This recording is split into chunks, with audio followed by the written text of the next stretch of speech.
Hello నమస్తే, welcome to our channel Vinny talks. ఈరోజు మనం ఎంతో టేస్టీగా ఉండే దొండకాయ ఫ్రైని ప్రిపేర్ చేసుకుందాం. చాలా టేస్టీగా ఉంటుంది, మీరు ట్రై చేసేయండి. ముందుగా ఒక ప్యాన్ తీసుకుని 1 టేబుల్ స్పూన్ పల్లీలను వేయించుకోవాలి.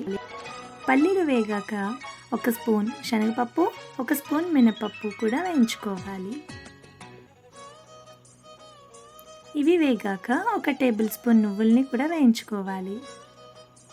ఇవి మొత్తం అన్నీ వేగాక ఒక బౌల్లోకి తీసుకుని చల్లార్చుకోవాలి. చల్లారిన తర్వాత మిక్సీ జార్లోకి తీసుకుని ఫైన్గా పౌడర్ చేసుకోవాలి. ఈ మిక్సీ పట్టిన పౌడర్ని ఒక బౌల్లోకి తీసుకొని పక్కకి ఉంచుకోవాలి.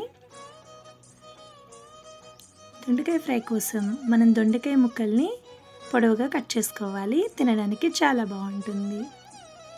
ప్యాన్లోకి 2 టేబుల్ స్పూన్ ఆయిల్ తీసుకుని 1 స్పూన్ జీలకర్రని యాడ్ చేసుకుని కట్ చేసుకున్న దొండకాయ ముక్కల్ని యాడ్ చేసుకోవాలి. వీటిని బాగా వేయించుకోవాలి.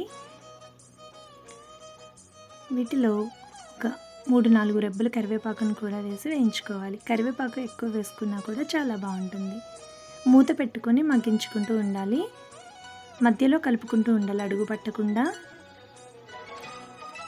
ఇలా సగం మగ్గాక సాల్ట్ని యాడ్ చేసుకోవాలి.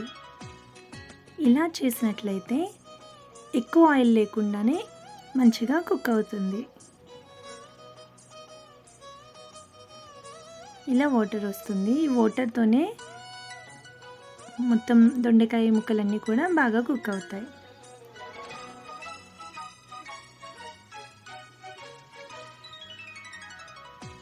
ఇలా మంచిగా కుక్ అయిన తర్వాత వీటిలో పసుపు, కారం, సరిపడా ఉప్పు ఇవన్నీ యాడ్ చేసుకుని అండ్ ధనియా పౌడర్ కూడా యాడ్ చేసుకోవాలి.